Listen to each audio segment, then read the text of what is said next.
Have you ever heard of the 3 psychological tricks that Carl Jung discovered narcissists use to make you feel sorry for them, even when they're the ones causing all the damage in your life? Carl Jung, the Swiss psychiatrist who revolutionized our understanding of human psychology, uncovered something disturbing about how certain individuals exploit our deepest compassionate instincts to maintain control over us. Before we dive into these life-changing revelations that could protect you from years of emotional manipulation, subscribe to the channel and leave your like. Understanding these Jungian insights about narcissistic manipulation could literally save your mental health and transform how you recognize and respond to psychological predators in your life. Jung spent decades studying the darkest corners of human psychology and made a chilling discovery that shocked even him. He realized that some individuals have an almost supernatural ability to activate what he called the savior-victim archetype in other people's unconscious minds. These individuals don't just manipulate consciously. They tap into ancient psychological patterns that exist in our collective unconscious, making their manipulation feel natural, even noble. Have you ever found yourself feeling inexplicably sorry for someone who consistently treats you poorly? Have you ever stayed in a relationship or friendship where you were constantly giving, helping, and sacrificing, while the other person seemed to do nothing but take and complain? Have you ever wondered why you keep getting drawn to people who seem to need rescuing, only to discover that no amount of help ever seems to be enough? Jung discovered that this isn't coincidence, and it's not because you're naturally attracted to broken people. It's because certain individuals have learned, either consciously or unconsciously, how to exploit specific psychological vulnerabilities that exist in empathetic people. They've discovered how to weaponize your compassion against you. What makes Jung's discovery so revolutionary is that he identified the exact mechanisms these manipulators use. He realized that narcissistic individuals don't just lie or deceive randomly. They use 3 specific psychological tricks that are designed to bypass your rational mind and speak directly to your unconscious emotional responses.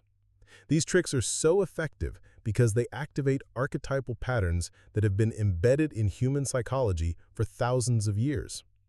Think about the people in your life who consistently drain your energy while somehow making you feel like you're the one who needs to do more for them. Think about those individuals who always have a crisis, always have a sob story, always have a reason why they can't take responsibility for their own lives, but somehow it always becomes your job to fix, help, or rescue them. Now observe how these people make you feel. Do you feel guilty when you try to set boundaries with them? Do you feel cruel when you don't immediately respond to their latest emergency? Do you find yourself making excuses for their behavior, even when that behavior is clearly harmful to you? Do you feel like you're abandoning them when you try to focus on your own needs and goals? Jung discovered that these feelings aren't natural responses to genuine need. They're manufactured responses created by sophisticated psychological manipulation. The people who consistently make you feel this way have learned how to push specific buttons in your psyche that trigger automatic caregiving responses even when caregiving is completely inappropriate. The first trick Jung identified is what he called strategic victimization. This is when narcissistic individuals present themselves as perpetual victims of circumstances, other people, or life itself. They don't just complain occasionally about genuine problems, they create an entire identity around being victimized by forces beyond their control. If you've ever dealt with a strategic victim, you know exactly what this looks like. Everything that goes wrong in their life is someone else's fault. They never take responsibility for their choices, their reactions, or their patterns. They always have a story about how unfairly they've been treated, how much they've suffered, and how everyone else in their life has let them down. But here's what Jung realized about strategic victimization. It's not actually about getting help or solving problems. It's about maintaining a position of moral superiority while avoiding all responsibility.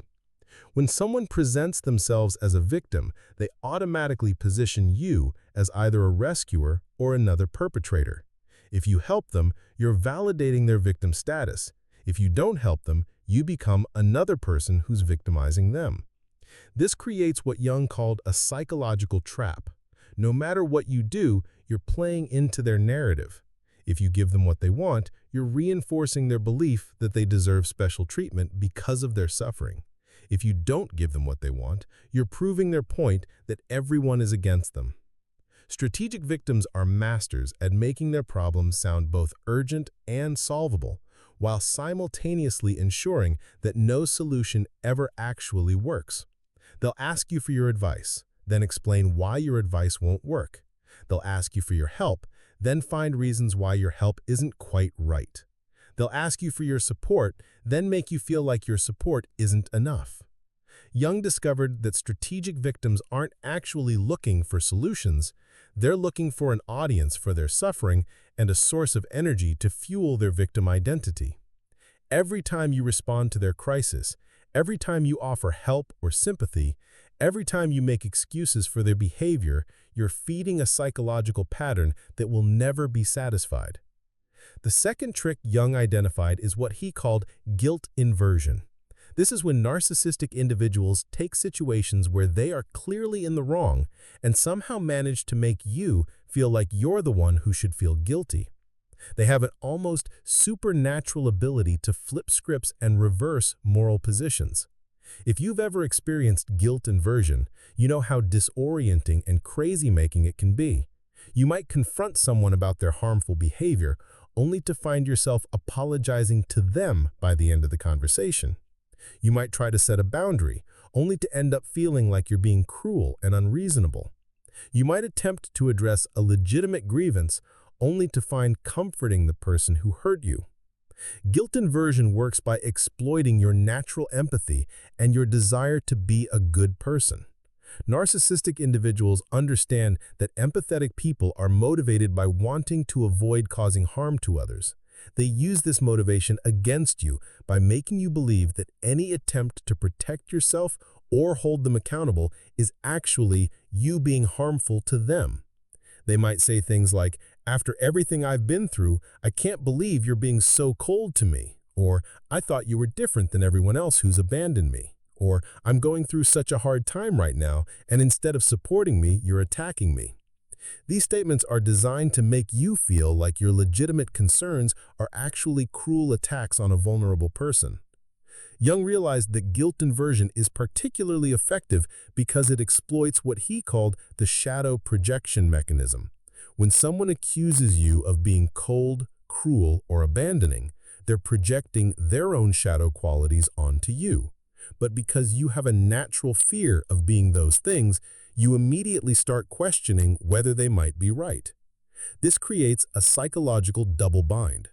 The more you try to prove that you're not cold or cruel by accommodating their demands, the more you reinforce their ability to use guilt inversion against you.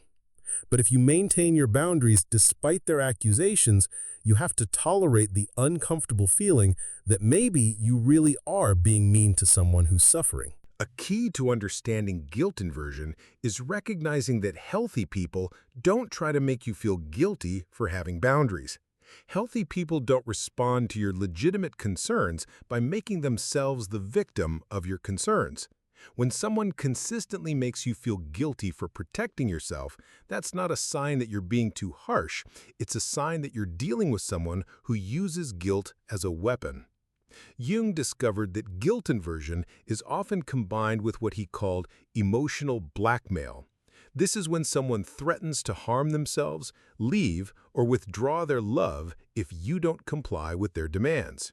They might say things like, "Fine, I guess I'll just handle everything myself like I always do," or "I can see I'm not wanted here," or "Maybe I should just disappear since I'm such a burden to everyone."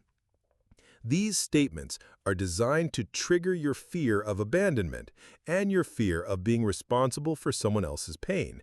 They're calculated to make you rush in with reassurance and compliance, proving once again that their emotional manipulation works.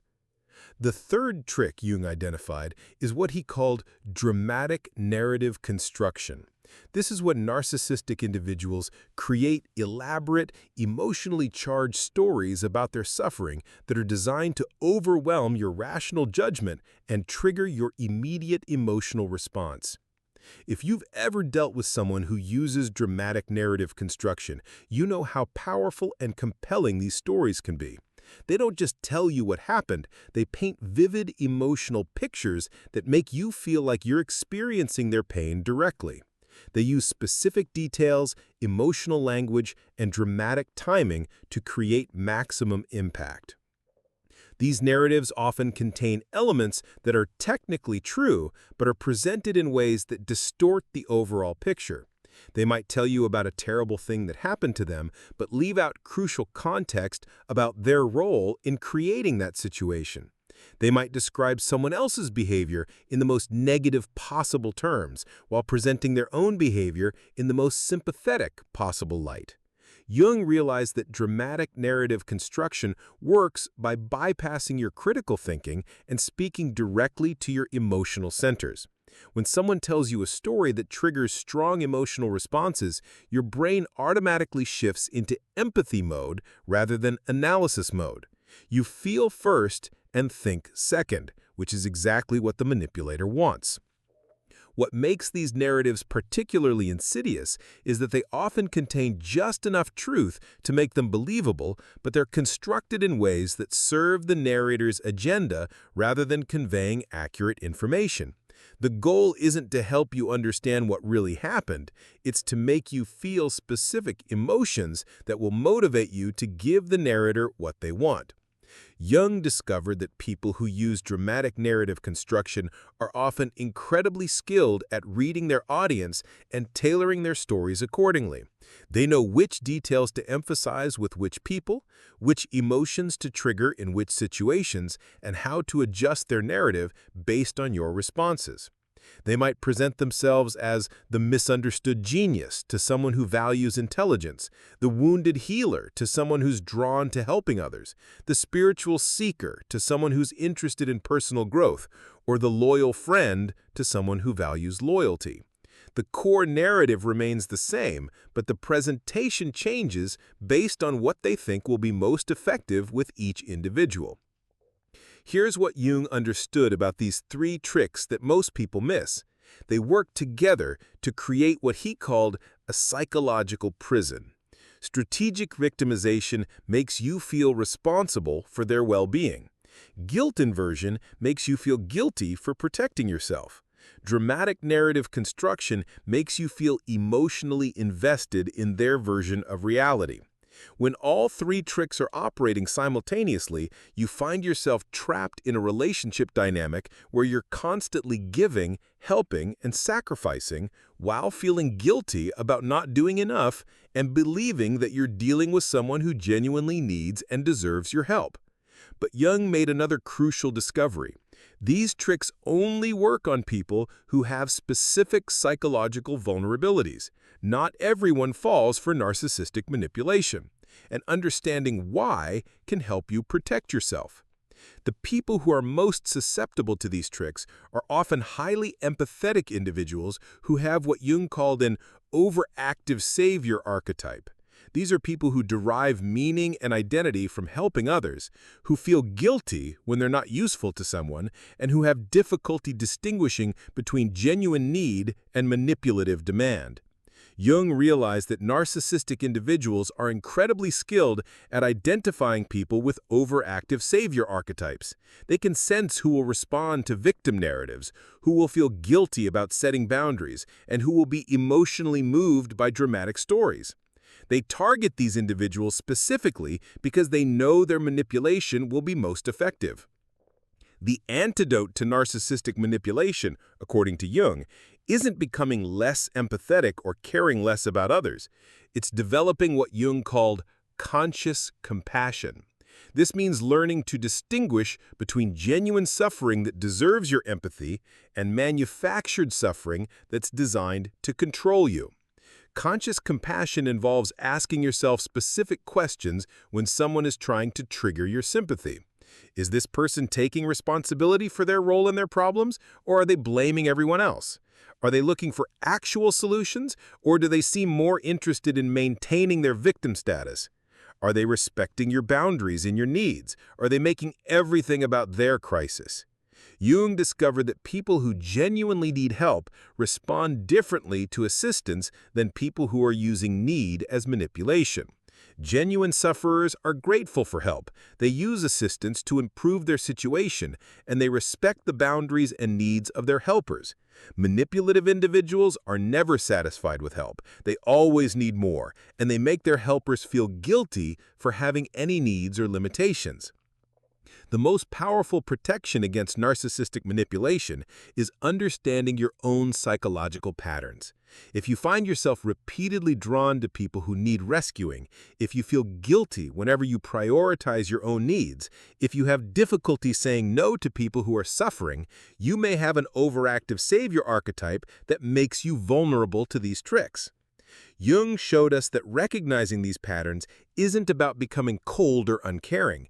It's about developing the wisdom to direct your compassion towards people and situations where it can actually make a positive difference, rather than being manipulated into feeding psychological patterns that will never be satisfied. What relationships in your life might involve these three tricks? Are there people who consistently make you feel guilty for having boundaries, who always seem to be victims of circumstances, who tell dramatic stories that trigger your immediate emotional response? Understanding these patterns could be the key to reclaiming your emotional freedom and directing your compassion where it can truly help rather than harm. The truth Jung revealed is that your empathy is a gift, but like any gift, it needs to be protected from those who would exploit it. Learning to recognize narcissistic manipulation isn't about becoming suspicious of everyone. It's about becoming wise enough to invest your emotional energy in relationships that honor your compassion rather than weaponizing it against you.